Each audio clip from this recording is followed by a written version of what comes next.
Okay, Assalamualaikum dan salam sejahtera murid-murid. Jadi kita akan belajar pula tentang kosakata. Okay, kita mulakan kelas Bahasa Melayu hari ini dengan belajar beberapa maksud perkataan dan juga bagaimana kita gunakan perkataan-perkataan ini okay, dalam pembentukan ayat. Jadi maksudnya bila kamu buat sesuatu ayat, kamu boleh guna perkataan yang kita akan belajar hari ini sekali dengan maksud.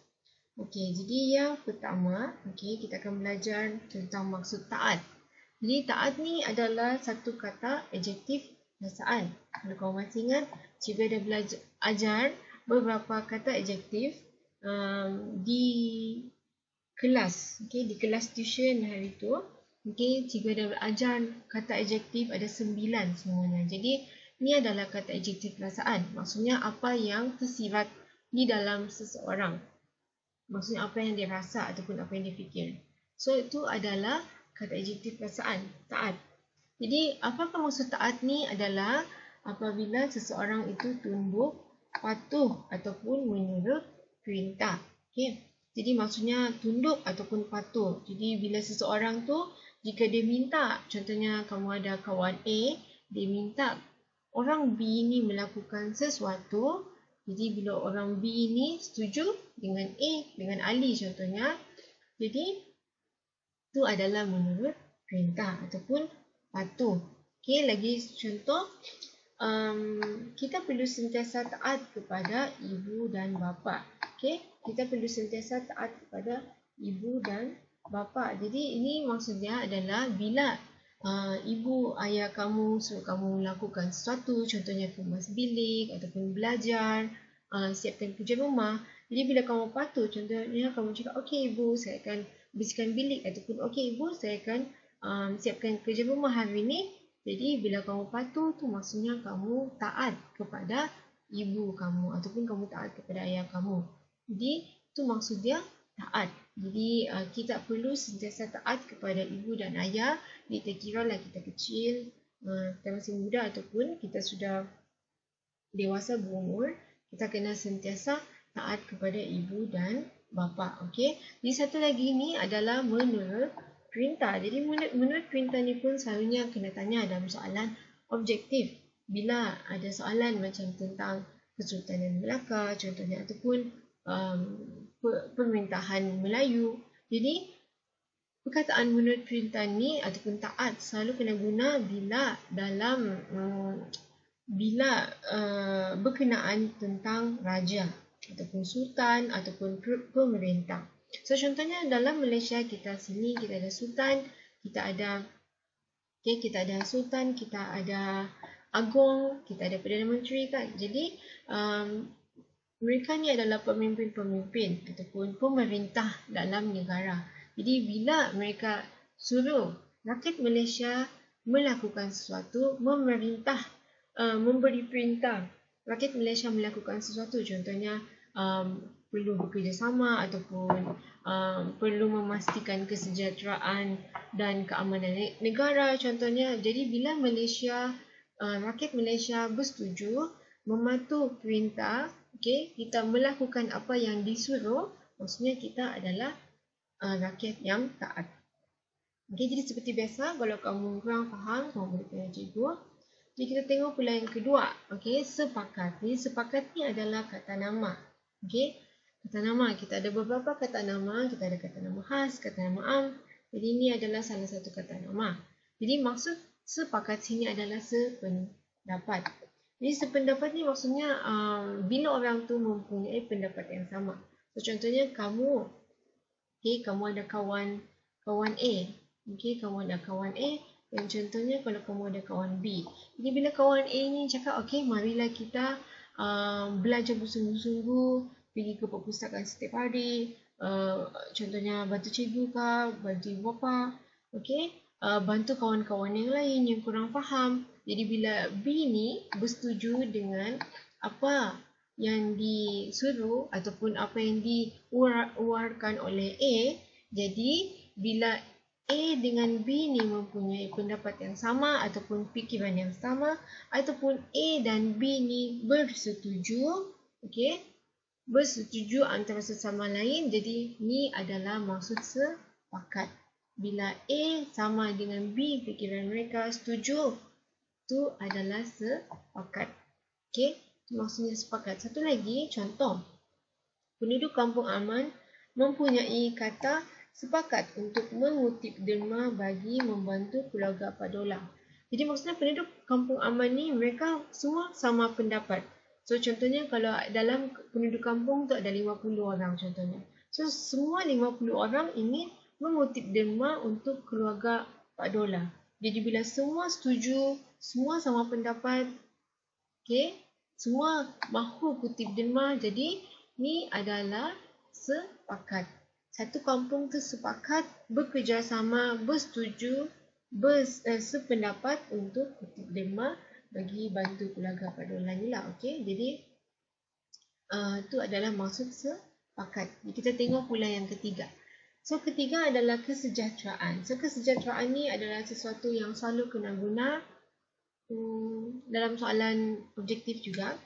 Kamu juga boleh guna dalam esei, dalam kamu punya karangan. Okey, kesejahteraan ni adalah salah satu perkataan yang boleh kira medium ataupun tinggi juga untuk belajar. Jadi kalau kamu guna perkataan ni dalam esei, jadi cikgu boleh tengoklah. Okey. Jadi contoh sini kesejahteraan adalah kata nama. Okey, maksud kesejahteraan adalah ketenteraman, kesenangan. Okey, ketenteraman dan kesenangan dan juga keamanan. Okey, jadi saya tulis keamanan. Jadi contoh ayat adalah ibu dan ayah akan selalu mendoakan kesejahteraan kamu di sana, kata Puan Siti kepada anaknya. Jadi contohnya kalau kamu perlu pergi kem kendiri contohnya, ataupun kem motivasi ataupun kem kepimpinan. Jadi kalau kamu pergi ke beberapa kemah macam tu, ataupun kamu sebagai pengakap, contohnya kamu pergi ke hutan, berkemah contohnya 2 hari, 3 hari kan, bersama dengan cikgu, rakan-rakan yang lain.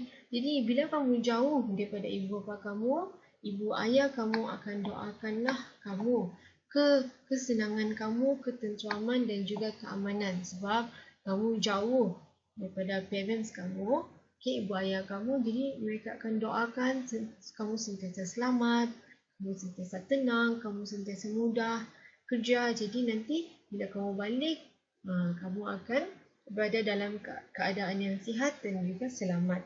Itu adalah maksud dia kesejahteraan. Kesejahteraan ni adalah bila kamu berada dalam satu keadaan yang tenteram, kamu sihat, kamu aman, kamu senang. Itu adalah kesejahteraan. Okey? Itulah kadang-kadang kita ada beberapa ayat macam ni. Ibu dan ayah akan selalu mendoakan kesejahteraan kamu. So maksudnya ibu dan ayah akan selalu mendoakan keamanan kamu, kesenangan kamu, ketenteraman kamu. Okey, bila kamu contohnya berada jauh daripada mereka di kemah ke, okey, ataupun macam pengakap dekat kawasan hutan contohnya. Okey, ni kamu tengok pula yang keempat. Disanjung. Disanjung ni adalah kata kerja pasif. Okay, kita ada kata kerja aktif, kita ada kata kerja pasif. Okay, kita ada belajar kan minggu lalu. Okay, jadi maksud sini adalah dihormati dan dimuliakan. Itu adalah maksud disanjung. Kamu dihormati ataupun dimuliakan. Contoh, Tuan Karim disanjung oleh penduduk Kampung Sentosa. Okay, kerana kepribadian beliau. So maksudnya Tuan Karim ni dia dihormati, okay, dia dimuliakan oleh penduduk-penduduk kampung sebab kepribadian beliau. So maksudnya dia punya karakteristik. So contohnya kalau dia ni suka membantu orang, ataupun dia suka menderma, ataupun dia ni sangat baik, jadi semua orang pun sanjung dia, semua orang pun hormat dia, semua orang pun muliakan. Jadi contohnya macam dalam gambar ni, okay? Contoh ni semua adalah penduduk kampung. Okay, so Tuan Karim ni contohnya adalah seorang yang baik. Okay, dia sentiasa membantu orang. Jadi contoh bila kita ada seorang pemuda ni ingin perlukan bantuan, Tuan Karim ni contohlah kan. Okay, dia bantu. Jadi semua orang sentiasa sanjungi Tuan Karim ni sebab dia adalah seorang yang baik, suka membantu contohnya, ataupun suka menderma. Okay? Jadi itu adalah maksud disanjungi. Bila orang tu buat baik ataupun bila orang tu buat sesuatu yang memberi impak positif kepada seseorang, mereka akan dihormati, mereka akan dimuliakan ataupun mereka akan disanjungi. Okay? Jadi satu lagi ni adalah tekun. So tekun ni adalah kamu boleh guna dalam esei juga. Okay, contohnya kalau kamu ada buat esei tentang pelajaran ataupun keputusan ataupun sesuatu yang ingin kamu, ibu bapa kamu bangga, kamu boleh guna perkataan tekun. Okay? So tekun ni juga selalu kena guna dalam objektif, kan? Jadi kita akan belajarlah maksud tekun. So tekun ni adalah kata adjektif cara. Jadi jawab tadi, kamu ada beberapa kata adjektif.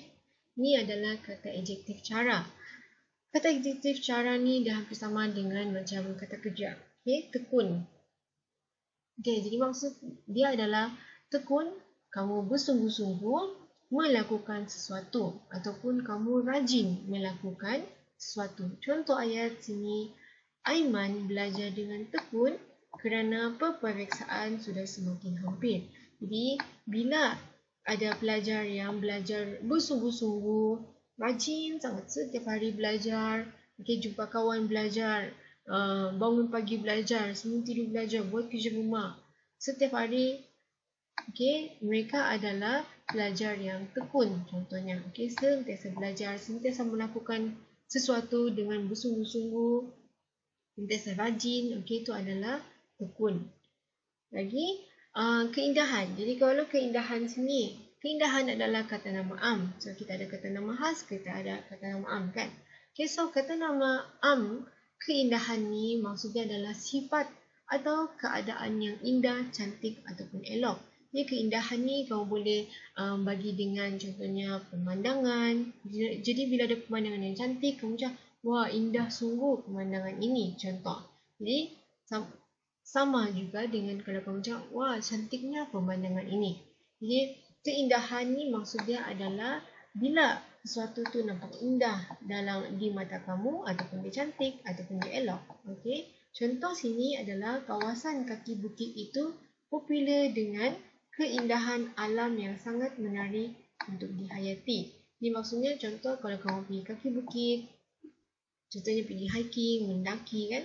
Jadi bila kamu sampai dekat puncak kawasan kaki bukit tu, kamu nampak kawasan yang indah, contohnya pemandangan yang indah, tu adalah maksud keindahan. Bila tempat ni cantik untuk dilihat, elok untuk dilihat, indah untuk dilihat, tu adalah keindahan, tempat yang cantik. Contoh lagi ni dekat kawasan Filipina, ni adalah dekat kawasan Malaysia. Jadi yang ni, kawasan ni, contohnya dekat kaki bukit ni adalah cantik sangat. Okay? Jadi, bila dia cantik, contohnya pemandangan, kamu boleh tukarkan dengan keadaan, dengan keindahan. Okay? Kamu boleh cakap, kawasan ini adalah sangat indah. Okay? Ataupun kawasan ini adalah sangat cantik. Okay? Jadi, kita akan tengok pula yang terakhir. Yang terakhir kita akan belajar adalah seimbang. So, seimbang ni adalah salah satu kata nama. Apa maksud seimbang sini adalah kadar yang sesuai dan mencukupi. Maksudnya seimbang adalah macam dalam bahasa Inggeris balance, okay? Seimbang ni adalah hampir sama dengan neraca imbang. Okay, kalau kamu pernah tengok neraca yang seimbang adalah bila kamu ada contohnya berat yang sama dengan berat yang sini, dia adalah sama rata. Itu adalah maksudnya seimbang.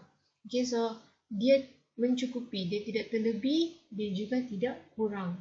Itu adalah seimbang. So dia ada dalam kadar yang sesuai dan mencukupi. Dia tidak terlebih, dia tidak terkurang. Jadi contoh kamu boleh guna adalah makanan. Okay, mungkin kamu pernah dengar makanan yang seimbang. Jadi apakah makanan yang seimbang?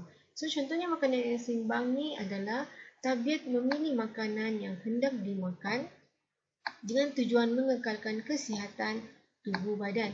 So, maksudnya kamu pilih makanan kamu, bukannya kamu makan semua. Okay, itu adalah seimbang. Maksudnya kamu ada protein, kamu ada ikan yang cukup, kamu ada ayam yang cukup contoh. Kamu ada karbohidrat, kamu ada nasi yang cukup, kamu ada serat contoh, kamu ada buah dan sayur yang cukup. Jadi itu adalah seimbang. Okey, macam ni. Kamu mungkin pernah tengok. Okey, ini adalah piramid makanan. Mestilah kamu sudah pernah tengok. Okey, so ini adalah piramid makanan.